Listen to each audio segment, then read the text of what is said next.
শনিবার সাবরুমের পোয়াংবাড়ি আরডি ব্লকের বিডিওর নিকট ৬ দফা দাবি সনদ পেশ করল যুব কংগ্রেস।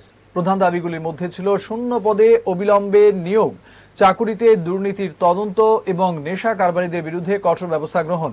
ডেপুটেশন নেতৃত্ব দেন দক্ষিণ জেলা যুব কংগ্রেস সভাপতি অমিতাভ মজুমদার। সাথে ছিলেন মহকুমা কংগ্রেস নেতা মনোরঞ্জন দত্ত ও সুশীল দে। ডেপুটেশন শেষে অমিতাভ মজুমদার সংবাদ মাধ্যমকে ডেপুটেশনের মূল বিষয়গুলি জানান।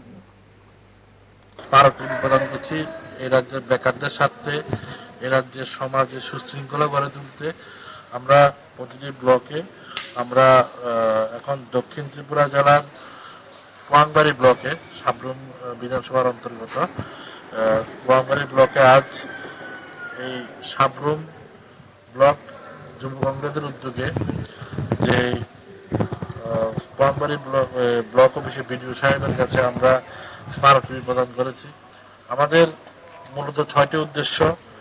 অবিলম্বে রাজ্যে যে শূন্যপদগুলো রয়েছে সেগুলো পূরণ করতে হবে। রাজ্যের শিক্ষিত বেকারদের স্বার্থে অগ্নি নির্বাপক দপ্তরে যে সকল ফর্ম ফিল আপ হয়েছিল, চাকরির আশায় ফর্ম ফিল আপ করেছিল রাজ্যের যুবকরা, সেসব